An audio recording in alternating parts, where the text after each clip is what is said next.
Hai semuanya, Assalamualaikum warahmatullahi wabarakatuh. Ketemu lagi sama aku Hanifah. Apa kabar guys? Semoga kalian selalu sehat, baik-baik aja kayak biasa. Dan semoga kita semua tetap selalu kuat dalam masa pandemi kayak gini ya teman-teman. Tetap jaga kesehatan, minum air putih yang cukup, makan yang sehat-sehat ya. Pokoknya jaga kesehatan deh ya teman-teman. Semoga kita tetap sehat, tetap kuat terus sampai pandemi ini bener-bener selesai gitu. Dan segala macam masalah di dunia ini selesai juga ya guys.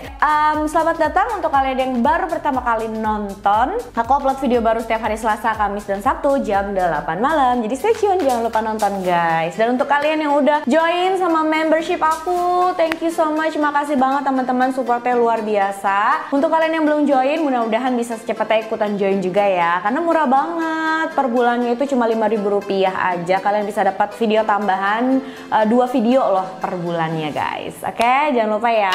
Nah teman-teman, di masa pandemi kayak gini pasti kita harus banget jaga kesehatan dan jaga kebersihan, mulai dari tangan kita ya kan, benda-benda yang kita pegang, rumah dan segala macem lah, benda-benda yang ada di rumah. Nah nih aku ada rekomendasi tisu basah antivirus, dan ini adalah pelopor tisu basah antivirus yang pastinya butuh banget nih kalian nih teman-teman, yaitu All Matte. Ini bener-bener pelopor tisu basah antivirus ya teman-teman. Udah lulus uji dermatologi, jadi aman di kulit. Udah dapat sertifikat halal dari MUI dan sudah dapat izin edar juga dari Kementerian Kesehatan. Selain antivirus dan aman, wanginya juga fresh banget guys. Dan yang paling penting ini alkohol free, bebas alkohol ya teman-teman. Dan ini bikin tisu basahnya tuh nggak cepet kering. Kalian bisa pakai tisu basah ini sebelum atau setelah makan. Dan kalian juga bisa nih kalau misalkan lagi traveling, makan di restoran gitu ya, kalian lap dulu mejanya pakai tisu basah ini supaya aman, terbebas dari segala macam bakteri dan virus. Ini juga bisa banget kalian pakai untuk area-area yang mau kalian sentuh, kayak gagang pintu di tempat umum misalkan, handle mobil, setir mobil, saklar lampu, pokoknya segala macam yang kalian mau sentuh dan udah disentuh banyak orang juga ya kita harus jaga-jaga aja dong teman-teman, dilap dulu lah pakai ini. Dan kalau misalkan kalian punya hewan peliharaan di rumah, kayak aku punya kucing ya guys di rumah, jadi pakai tisu basah ini kalau aku bisa main-main sama kucingku. Jadi bener-bener ya tangan aku bersih lagi, bebas virus lagi guys. Pokoknya tisu basah All Matte ini wajib banget kalian punya nih, recommended banget nih teman-teman. Jangan lupa ya. Untuk kalian yang mau coba tisu basah antivirus ini, bisa langsung kunjungin aja IG-nya All Matte Wipes, dan mereka juga ada akun Tokped-nya, Shopee, ada semua deh guys pokoknya. Yuk jauhi virus dengan pelopor tisu basah antivirus All Matte.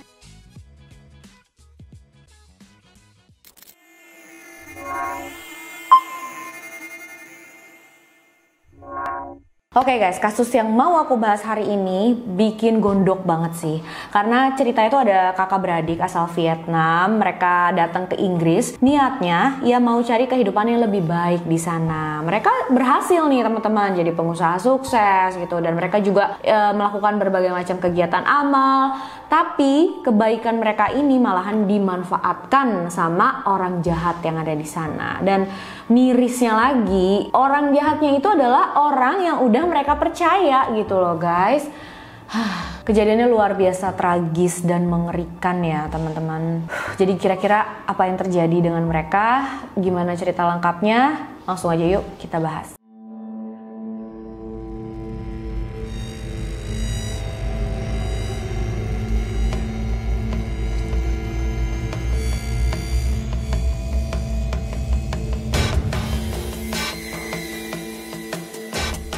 Kasusnya terjadi pada tahun 2017, jadi memang udah beberapa tahun yang lalu, tapi belum begitu lama juga ya teman-teman. Jadi ceritanya di tanggal 15 Agustus tahun itu, ada salah satu warga di sana yang menelpon layanan darurat Inggris.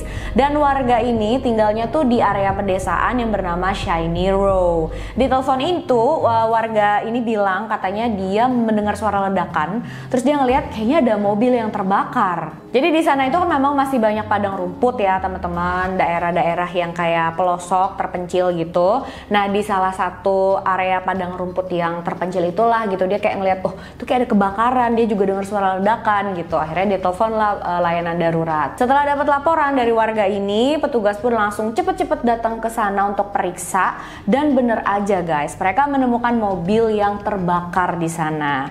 Dari rekaman kamera dashboard yang ada di mobil petugas, kalian bisa ngelihat ya, apinya itu memang besar banget. Dan awalnya petugas tuh berpikir ini cuma kebakaran mobil biasa aja gitu teman-teman. Tapi ternyata setelah apinya berhasil dipadamkan, mereka melihat di dalam mobil itu ada jasad manusia. Pastinya langsung shock banget petugas damkarnya. Mereka langsung hubungin polisi, hubungin para medis, dan para petugas polisi dan para medis itu datang ke tempat kejadian. Pertama kali tim medis ngelihat jasad tersebut, mereka tuh udah yakin kalau jasad itu milik seorang anak kecil atau seorang wanita yang memang badannya agak kecil gitu teman-teman. Jasadnya itu udah terbakar lumayan parah, jadi satu-satunya cara untuk bisa mengidentifikasi jasad tersebut lewat giginya teman-teman. Jadi diambillah sampel giginya gitu ya, dicari kecocokan, dan ternyata mereka berhasil mengidentifikasi jasad tersebut. Korbannya adalah seorang wanita berumur 28 tahun yang bernama Nguyen Ngoc Nguyen.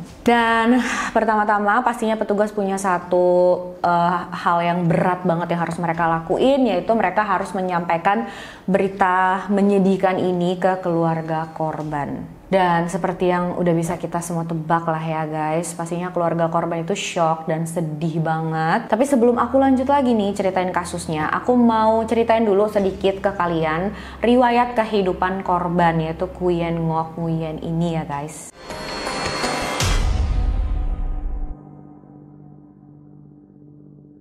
Nguyen Ngoc Nguyen adalah wanita asal Vietnam. Dia adalah anak bungsu dari 4 bersaudara, punya 2 abang laki-laki dan 1 kakak perempuan. Kakaknya yang perempuan bernama Queen, dan Queen ini udah duluan tinggal di Inggris guys. Jadi pas Queen dewasa, tepatnya di tahun 2010, dia datang juga ke Inggris, nyusul kakaknya dan tinggal di Inggris.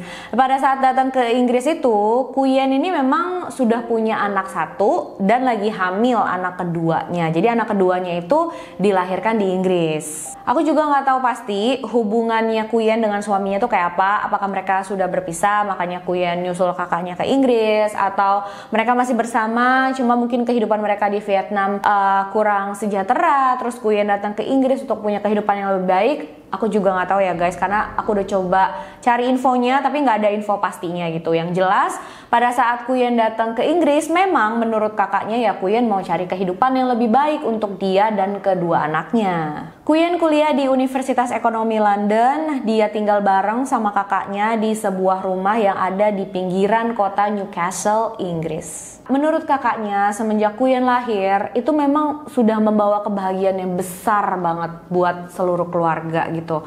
Orang tua ya seneng banget ya Nguyen lahir, dan dari kecil itu dia adalah anak yang sehat, cerdas, ceria gitu teman-teman. Selalu membuat keluarganya bangga. Dan memang Nguyen ini menurut sang kakak rada cepet percaya gitu sama orang lain. Sampai dia remaja, dia dewasa, punya anak, dia pindah ke Inggris pun Nguyen masih juga nggak berubah. Karena menurut kakaknya Nguyen itu ya selalu berpikiran positif gitu sama orang lain. Kalau misalkan ada orang lain berbuat yang nggak baik, dia selalu berpikir, oh mungkin maksudnya nggak gitu, mungkin inilah. Pokoknya selalu ada, dia bisa ya melihat sisi positif dari orang lain gitu teman-teman. Cuma kadang-kadang memang kebaikan dan kepercayaan Nguyen yang cepet ini ke orang lain suka dimanfaatin sama orang-orang yang gak bertanggung jawab. Di Inggris itu selain Nguyen kuliah, dia dan kakaknya Queen, mereka berdua ini juga memulai bisnis baru, yaitu salon kuku teman-teman. Mereka buka salon kuku berdua gitu ya, dan bisnis mereka ini sukses banget di sana. Dalam waktu cepat mereka udah punya banyak pelanggan. dan banyak yang datang ke sana gitu kan. Ya memang mereka punya bakat di situ, jadi orang-orang percaya juga dengan mereka profesional gitu kan. Dengan cepat bisnis mereka ini berkembang dan pastinya menghasilkan uang yang lumayan. Selain kuliah, menjalankan bisnis, Kuyen juga nggak lupa berbuat kebaikan. Dia itu melakukan berbagai macam kegiatan amal, salah satunya menjadi sukarelawan di komunitas orang-orang Vietnam di sana. Jadi dia ini suka cariin properti buat orang-orang Vietnam yang baru datang ke Inggris gitu, yang nggak punya tempat tinggal. Dicari ini sama Kuyen gitu, dia survei properti ke sana kemari, dilihat kalau misalkan cocok, dia ngomong ya sama ownernya atau pemilik properti tersebut, kalau udah cocok ya udah ditempatin sama orang Vietnam yang baru itu. Karena kan kalau banyak juga gitu orang-orang Vietnam yang datang ke Inggris tapi mereka belum fasih berbahasa Inggris, jadi dibantuin gitu loh sama Kuyen. Dan dia melakukan ini ikhlas banget ya guys, dia semangat banget gitu, walaupun memang ya dia nggak dapat untung apa-apa dari sini, cuma dia bahagia aja bisa menolong orang lain, menolong orang-orang yang berasal sama gitu dari kampungnya, dari Vietnam. Luar biasa banget ya, dengan semua urusan hidupnya yang nggak sedikit, pastinya karena dia harus urus bisnis, kuliah, punya anak 2 gitu, tapi dia masih sempetin untuk berbuat kebaikan, untuk menolong orang lain. Nah kira-kira itulah teman-teman riwayat singkat kehidupannya Kuyen dari dia lahir sampai kasus ini terjadi. Nah lanjut lagi ke kasusnya. Petugas mulai cari tahu nih teman-teman, pada hari kejadian itu Kuyen emang kemana sih, terakhir kelihatan di mana gitulah ya. Nah menurut pengakuan sang kakak, di hari kejadian tanggal 15 Agustus itu mereka pagi hari ya buka salon kukunya kayak biasa, tapi kakaknya Kuyen itu pulang duluan karena kan itu hari Senin, jadi nggak begitu banyak pelanggan. Kuyen bisalah ngurusin salonnya sendirian. Jadi sang kakak Kuyen dia pulang bawa kedua anaknya Kuyen juga ke rumah. Kuyen sendirian tuh di salon kan, ngurusin pelanggan segala macam sampai sore. Tapi pas jam 6 sore Kuyen ini belum pulang ke rumah juga. Nah si kakak khawatir, dia nelfon kan, Kuyen kamu di mana kok belum pulang, mau dinner bareng nggak di rumah? Dan Kuyen bilang enggak dulu deh kak, soalnya aku masih ada urusan yang harus aku selesaikan. Jadi Kuyen ini katanya mau ketemu dengan salah satu kenalannya untuk survei rumah kayak biasa guys. Ya udah, tapi jam 12 malam itu kakaknya kebangun kan, terus dia pengen minum, ngelewatin kamarnya Kuyen.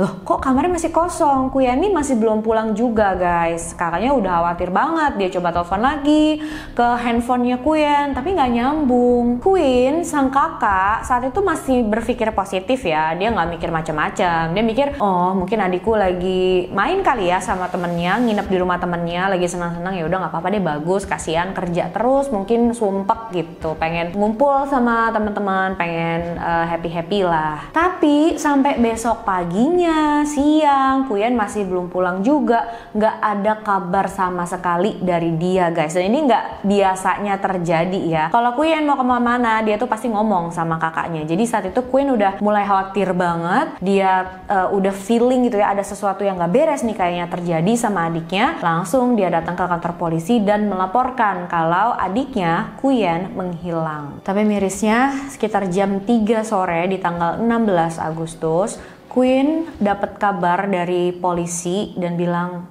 Kuyen, kami menemukan mobil adik kamu dalam keadaan terbakar dan di dalamnya kami juga menemukan adik kamu sudah dalam keadaan meninggal.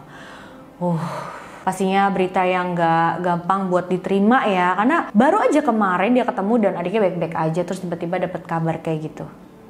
Nggak ngebayangin sih. Sementara itu polisi masih terus melakukan penyelidikan untuk kasus Kuyen ini, dan mereka bisa tahu kalau terakhir kali Kuyen terlihat dalam keadaan hidup saat dia bertemu dengan kenalannya yang katanya mau nunjukin properti ke dia mau survei rumah itu loh. Menurut infonya nih teman-teman, di Inggris itu memang banyak banget CCTV yang dipasang, entah di jalan raya, di tempat-tempat umum, bahkan di depan rumah warga. Jadi kepolisian memeriksa CCTV yang ada di sana, di area sana, dan mereka mendapatkan beberapa petunjuk dari sana. Mereka berhasil menelusuri pergerakannya Kuyen di hari kejadian. Dari CCTV yang ada di dekat salon kukunya Kuyen bisa terlihat kalau Kuyen itu keluar dari salon, dia masuk ke mobil dan pergi meninggalkan salon itu pada jam 6:18 sore hari. Terus dia berkendara sejauh sekitar 12 km ke area Shiny Nero. Terus dia parkir mobilnya di area gang perumahan gitu teman-teman, di belakang rumah kenalannya yang katanya mau nunjukin dia properti. Setelah beberapa menit menunggu, kenalannya itu akhirnya bukain pintu. Kuyen masuk ke dalam rumah tersebut sekitar jam setengah 8 malam. Dan itu adalah terakhir kalinya Kuyen terlihat dalam keadaan hidup, guys. Nah, siapa sih kenalannya Kuyen ini, teman-teman? Dari penyelidikan yang dilakukan oleh tim investigasi, mereka berhasil tahu kalau saat itu Kuyen sedang bertemu dengan seorang pria bernama Stephen Unwin. Jadi yang didatangin sama Kuyen itu adalah rumahnya Stephen Unwin, guys. Stephen Unwin ini bekerja sebagai seorang tukang bangunan. Dia sering benerin rumah-rumah yang bermasalah. Nah, dari sinilah karena mereka berdua itu kan sama-sama berkecimpung di dunia properti gitu teman-teman, makanya bisa ketemu dengan Kuyen. Jadi Stephen ini sering rekomendasiin gitu ya, beberapa kali rekomendasiin properti ke Kuyen. Mereka jadi sering berkomunikasi dan bisa dibilang ya mereka mulai berteman lah. Menurut Queen, adiknya memang pernah beberapa kali cerita tentang Stephen Unwin ini. Dari ceritanya, Kuyen itu merasa kalau Stephen ini adalah pria yang baik, dia ramah, cara bicaranya juga sopan. Terus Kuyen itu kan memang sering pakai perhiasan gitu ya teman-teman. Ya namanya juga perempuan, wajar lah pakai perhiasan kayak anting, kalung, gelang gitulah. Terus tas-tas yang bagus. Dan Stephen ini sempat bilang nih sama Kuyen, dia bilang gini, wow Kuyen, perhiasan yang kamu pakai bagus-bagus ya, tasnya juga bagus, pasti mahal, pasti kamu punya banyak uang deh. Dan pada saat itu entah Kuyen ataupun kakaknya nggak ada yang berpikir macam-macam tentang Stephen. Mereka mikirnya, oh emang lagi pengen muji aja kali. Nah, karena Stephen adalah orang terakhir yang melihat Kuyen dalam keadaan hidup, jadi petugas datanglah ke rumahnya Stephen untuk tanya-tanya. Tapi guys, pada saat petugas datang ke sana, Stephen lagi nggak sendirian. Di rumahnya itu lagi ada seorang pria juga. Yang kata Stephen sih ini temennya gitu, tapi umur pria ini udah 50 tahun, namanya William McFall. Pas ditanya sama petugas, mereka berdua nih, entah Stephen ataupun William McFall, mereka sama-sama bilang, oh kami ada di rumah kok pak, semalaman kami nggak kemana-mana gitu. Dan Stephen juga mengaku kalau di tanggal 15 Agustus, Kuyen memang datang ke rumahnya pada jam setengah 8 itu, tapi dia bilang 30 menit kemudian Kuyen udah pergi lagi kok pak, dan pada saat pergi itu Kuyen dalam keadaan baik-baik aja. Cuma anehnya di rekaman CCTV yang ada di depan rumah Stephen itu yang kelihatan cuma pada saat Kuyen masuk ke dalam rumahnya doang. Pada saat dia keluar rumah itu nggak kelihatan guys. Nah saat itu petugas sudah mulai curiga ya, karena pertama Stephen bilang 30 menit kemudian Kuyen pergi tapi nggak ada buktinya gitu. Bukti dari rekaman CCTV menyatakan sebaliknya. Kelihatan ya kalau Kuyen tuh belum keluar dari rumah itu. Terus juga mereka curiga karena kenapa nih kok Stephen bisa temenan sama pria semacam William McFall ini. Soalnya nih guys, William McFall itu ternyata punya masa lalu yang kelam banget. Bahkan pada saat itu dia masih dalam pembebasan bersyarat gitu, masih diawasi sama petugas karena dia dikasih hukuman seumur hidup atas tuduhan pembunuhan. Nah, aku mau ceritain dulu ya sama kalian sedikit aja tentang William McFall ini guys. William McFall adalah seorang pria asal Belfast, Irlandia Utara, dan dia ini dari kecil sampai dewasa dikenal sebagai orang yang bermasalah. Dia selalu cari masalah, dia nggak punya kedisiplinan, dan menurut orang-orang yang kenal sama William McFall ini, pas dia masih kecil atau pas dia masih remaja dan pas dia udah dewasa, memang William McFall ini sering melakukan tindak kriminal, dia nggak punya tanggung jawab sama sekali. Bisa dibilang kekanak-kanakan banget deh guys. Nggak cocok deh buat orang seumuran dia gitu. Makanya nggak heran dia ini nggak bisa mempertahankan satu pekerjaan dalam waktu yang lama. Dia pindah-pindah pekerjaan terus gitu. Akhirnya ya dia kerja serabutan aja. Pokoknya pada saat petugas tanya dengan orang-orang yang kenal sama William McFall ini, mereka semua bilang hal-hal yang aneh, yang nggak enak, yang parah gitu deh sama petugas. Bahkan katanya nih, William McFall pernah nakut-nakutin anak-anak kecil yang ada di lingkungan rumahnya pakai senjata senjata replika gitu. Walaupun senjata bohongan cuma dikeluarin gitu, kayak sok-sokan mau nembakin anak-anak kecil di sana. Parah ya, itu maksudnya apa coba kan? Dan kasus terparah yang pernah dia lakukan terjadi pada tahun 96, dan ini adalah kasus yang membuat dia diberikan hukuman seumur hidup ya teman-teman. Jadi ada seorang janda tua berumur 86 tahun yang tinggal sendirian di rumah, dan nenek ini dihormatin banget ya sama orang-orang sekitar, sama jemaat di gereja, karena memang dia aktif di gereja juga. Dan rumah nenek ini cuma beda 10 rumah aja gitu dari rumahnya William McFaul. Dan McFaul mikir, kayaknya ini nenek punya banyak uang nih di rumahnya. Dan karena McFaul seperti yang aku bilang tadi, kerjanya serabutan, pastinya uang yang dihasilkan juga nggak banyak gitu, dan dia suka jalan pintas nih teman-teman. Jadi dia memutuskan untuk mengambil uang nenek itu, atau mencuri lah ya, mencuri uang nenek itu. Suatu hari McFaul datang ke rumah nenek tersebut, dia pencet bel rumahnya, dia mau ngetes ada orang apa enggak di rumah gitu. Ternyata setelah berkali-kali dia ngebel, nggak ada yang bukain pintu tuh guys. Akhirnya dibobol, masuklah dia ke dalam rumah nenek itu. Nah sampai di sana dia udah mau mulai nih siap-siap ngambil barang-barang, cari uang yang nenek itu di dalam rumah tersebut. Tapi tiba-tiba neneknya nih datang. Jadi ternyata di rumah itu neneknya ada, cuma kan karena memang udah tua, gerakannya yang nggak secepat anak muda. Dia mau bukain pintu tapi ya jalannya agak lama gitu. Nah pas William McFaul ini ada di ruang tamu, nenek itu keluar gitu mau bukain pintu, dan ternyata William kaget kan, ada orang. Saking kagetnya si William McFaul ini sadis banget ya. Tapi nggak tahu juga, mungkin dia udah rencana juga karena dia udah bawa kayak palu gitu teman-teman. Dan dia melakukan hal yang luar biasa mengerikan, luar biasa jahat banget ya.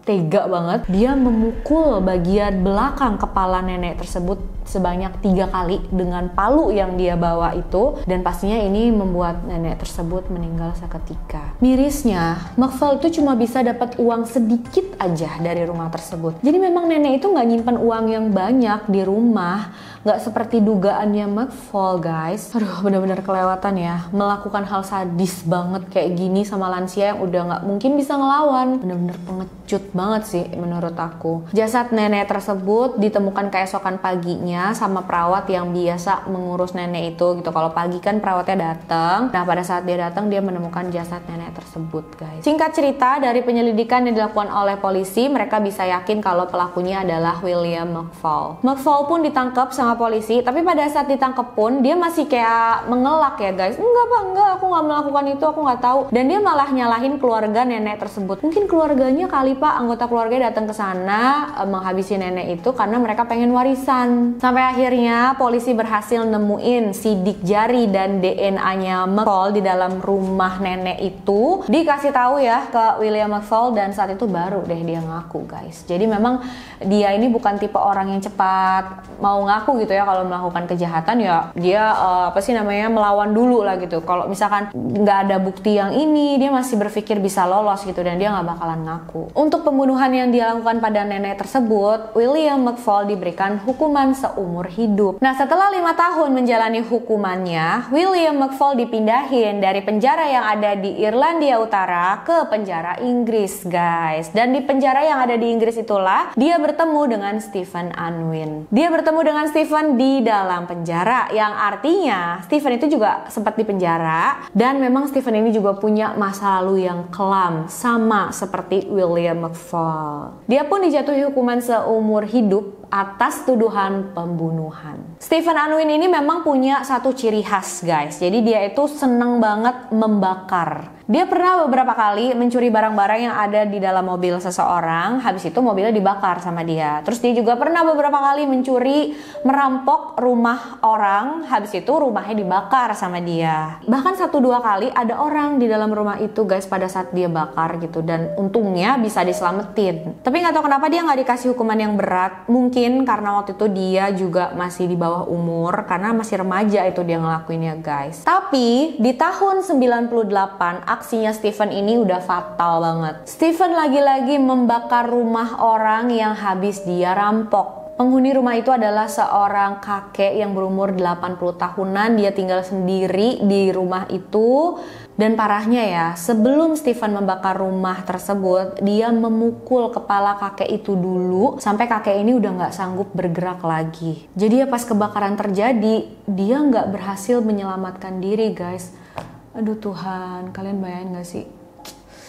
Kejam banget ya. Nah, karena kejahatan yang dilakukan inilah dia diberikan hukuman seumur hidup. Kejahatan yang dilakukan oleh Stephen dan William McFall tuh hampir sama kan ya teman-teman. Mereka sama-sama mengincar orang-orang yang paling lemah dalam masyarakat, yaitu para lansia yang tinggal sendiri, yang memang udah nggak bisa melawan lagi. Dua orang, mohon maaf, bejat macam ini ketemu di dalam penjara. Mereka ngobrol dan mereka akhirnya deket karena ngerasa kayak, wah sama ya tujuan kita, pemikiran kita sama gitu. Mereka nggak butuh waktu lama jadi temen dekat, jadi sahabat karib. Ini baru ya persahabatan yang mematikan banget. Pas tahun 2010 setelah menjalani 14 tahun masa tahanan, William McFall bebas, guys. Yes, aku tahu tadi aku bilang dia diberikan hukuman seumur hidup, tapi dia diberikan izin untuk bebas bersyarat, teman-teman. Jadi bisa bebas walaupun masih di monitor gitu ya sama petugas. Cuma ya dia bisa menjalani kehidupan di luar penjara. Kenapa dia bisa dapat izin bebas bersyarat setelah kejahatan yang dilakukan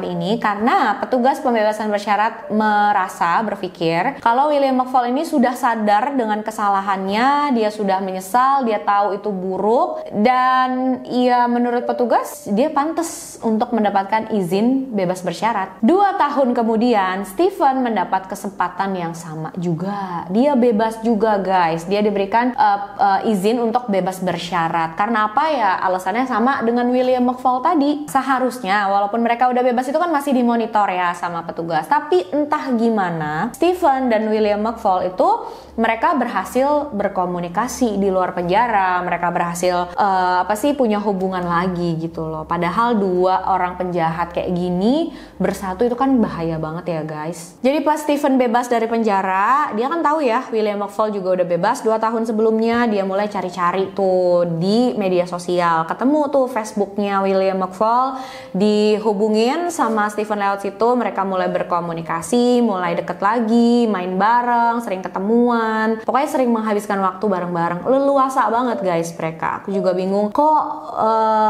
dibolehin aja gitu. Karena kan 2 orang kriminal yang masih dalam pembebasan bersyarat atas kasus pembunuhan, guys. Ini kan kasus yang nggak enteng gitu. Mereka bareng-bareng, bisa jadi aja kan mereka merencanakan kejahatan lain gitu. Gak heran sih kalau hubungan mereka ini ya membahayakan nyawa orang lain pada akhirnya. Makanya tim investigasi setelah tahu riwayatnya Stephen dan William McFall, mereka langsung membawa kedua orang ini ke kantor polisi untuk diinterogasi lebih lanjut. Mereka juga menggeledah rumahnya Stephen Unwin, dan di dalam sana itu kan ada handphonenya Stephen juga. Handphonenya diperiksa nih, guys, dan ternyata di dalam handphonenya itu ada beberapa video yang menunjukkan kalau Stephen dan William McFall setelah bebas dari penjara memang melakukan hal ilegal. Jadi mereka itu menanam marijuana di dalam rumah gitu. Jadi di videonya tuh kelihatan mereka lagi ngeliatin tumbuhan marijuananya itu, terus mereka juga sambil ketawa-tawa happy gitu, guys. Ya menurut petugas memang mereka mencari uang bukan dengan menjadi tukang bangunan aja, tapi ya dari menjual marijuana itu juga, guys. Ada juga beberapa video yang petugas temuin saat William McFall lagi main-mainin senjata. Pokoknya ini semua memperlihatkan kalau mereka berdua ya sama sekali nggak berubah. Selain itu, polisi juga punya beberapa bukti yang memberatkan Stephen dan William McFall, guys. Salah satunya dari rekaman CCTV salah satu tetangganya Stephen itu kelihatan. Kan tadi Stephen dan William bilang, oh kami semalaman di rumah Pak, nggak kemana-mana. Itu bohong. Jadi dari rekaman CCTV itu kelihatan kalau sekitar 15 menit sebelum tengah malam, Stephen dan William McFall mengeluarkan satu benda yang kayak besar banget, dan kemungkinan besar ini adalah jasadnya Kuyen, karena itu dibungkus pakai spray putih gitu, teman-teman, terus dimasukin ke dalam mobilnya Kuyen. Terlihat juga Stephen dan McFall masuk ke dalam mobil Kuyen. Mereka berkendara ke area Shiny Row, lokasi di mana mobil Kuyen ditemukan terbakar tadi. Dan kelihatan juga di CCTV-nya tetangga Stephen itu sekitar jam 12:30 pagi mereka pulang tuh jalan kaki teman-teman. Selain itu, tim investigasi kan juga memeriksa akun bank milik Kuyen, dan ternyata di malam kejadian dari ATM milik Kuyen itu ada penarikan dalam jumlah besar sekitar $500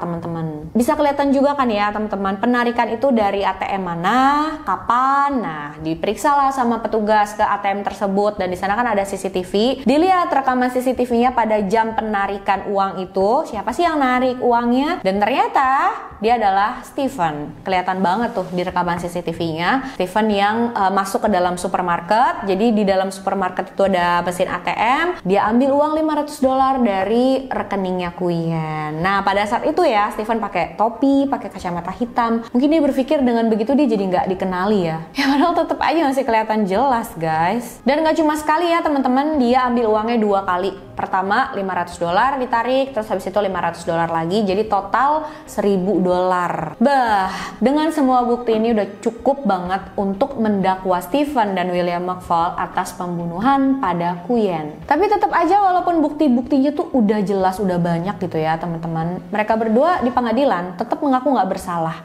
kayak saling nyalahin. Si William McFaul bilang, enggak, waktu pada saat kejahatan pada Kuyen itu saya nggak ada di dalam ruangan, saya di luar, yang di dalam itu Steven yang ngelakuin. Dan Steven pun ngomong sebaliknya. Menurut petugas ini memang cara mereka berdua untuk mengecoh juri, mengecoh hakim gitu, mengecoh pengadilan gitu, supaya bingung, yang mana nih yang salah. Tapi ya teman-teman, walaupun di pengadilan itu mereka kelihatan kayak membenci satu sama lain, kesel, petugas menemukan surat antara mereka berdua yang membuktikan kalau mereka tuh sama sekali nggak saling kesel, nggak saling benci. Itu memang triknya mereka gitu loh. Karena di dalam surat itu masing-masing dari mereka itu bilang, oh ya jangan sampai goyah ya, mau dibilang apa jangan sampai goyah. Kita harus tetap sama cerita kita, jangan sampai berubah. Kalau kita tetap sama cerita kita, mereka juga pasti bakalan percaya gitulah kira-kira. Dan surat ini ya pastinya makin memberatkan mereka, karena dari situ ketahuan kalau mereka memang sudah merencanakan pembelaan mereka gitu. Apa yang harus mereka bilang di pengadilan, bukannya kejujuran, bukan itu yang sebenarnya terjadi. Nah, menurut tim investigasi, kronologinya begini guys. Jadi Steven dan McFaul itu memang udah sengaja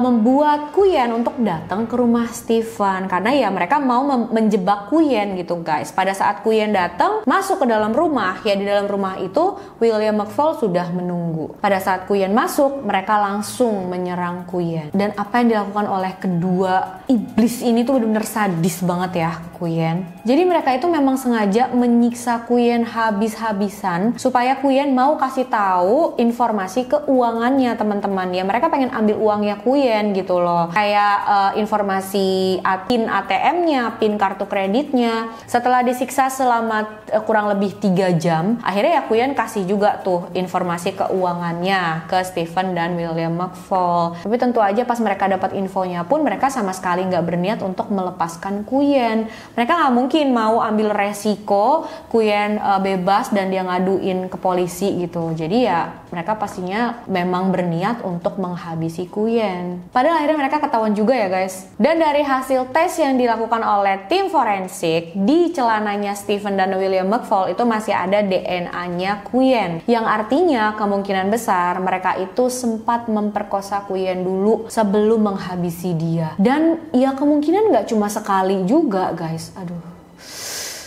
Luar biasa ya, biadab banget sih mereka. Kuyen tuh nggak tahu apa-apa, dia nggak salah apa-apa, tapi ya Allah sampai diginiin ya sama mereka. Dan bikin lebih merindingnya lagi nih guys, jadi setelah mereka berhasil menyingkirkan tubuh dan mobilnya Kuyen, mereka pergi kan naik mobil mereka sendiri ke ATM untuk ambil uang itu. Nah di perjalanan William McFaul itu sempat selfie dong sambil ketawa-tawa pula. Jadi benar-benar nggak ada nyeselnya, nggak ada rasa takutnya sama sekali. Mungkin mereka pikir rencananya udah bagus banget dan mereka nggak mungkin sampai ketahuan, nggak mungkin sampai ketangkep gitu ya. Tapi akhirnya ya mereka berdua tertangkap. Mereka berdua di pengadilan pun dinyatakan bersalah. Mereka diberikan hukuman seumur hidup dan kali ini nggak ada kesempatan untuk bebas bersyarat. Apapun alasannya. Coba aja ya dari kemarin itu mereka nggak dikasih izin bebas bersyarat, mungkin nggak ada korban lain lagi kayak gini ya guys. Tapi ya entahlah. Nah sebenarnya setelah kasus pada Quyen ini ada pemeriksaan resmi yang dilakukan. Karena kenapa? Kok bisa Stephen dan William McFall ini bebas dari penjara? Dan setelah bebas pun, kenapa mereka tuh sampai bisa melakukan kejahatan begini? Kan harusnya ada yang ngawasin gitu guys. Malahan ternyata dari pemeriksaan itu terbukti kalau Stephen dan William McFall itu sempat melakukan beberapa tindak kejahatan setelah bebas dari penjara. Sebelum kasus sama Quyen ini, bahkan 1 bulan sebelum kejadian pada Quyen, Stephen itu sempat dilaporin sama seorang wanita karena wanita ini diancam sama Stephen lewat Facebook gitu. Stephen bilang, aku akan samperin kamu, aku perkosa kamu, aku bunuh kamu gitu. Tapi aku nggak tahu juga kasusnya ini kayak gimana, kenapa si Stephen itu masih bisa bebas juga gitu loh. Ya, inilah kasus yang luar biasa gondok, nyebelin dan sedih juga ya teman-teman. Dan by the way, anak-anaknya Quyen itu sekarang tinggal sama ayah mereka di Vietnam. Ya kita doain aja deh supaya kehidupan mereka bisa lebih baik ke depannya. Mereka tetap bisa semangat punya kehidupan yang sukses walaupun nggak ada ibunya lagi. Nah, makasih udah nonton videonya sampai akhir. Jangan lupa komen ya teman-teman, apa pendapat kalian tentang kasus ini. Aku pengen banget denger. Dan jangan lupa like juga, subscribe, share video ini sebanyak-banyaknya supaya makin banyak yang nonton, aku makin semangat juga bikin videonya. Oke teman-teman, untuk kalian yang mau request juga boleh ya, silahkan kirim DM ke Instagram aku, HanifaStory92. Sampai jumpa di video selanjutnya guys, bye bye.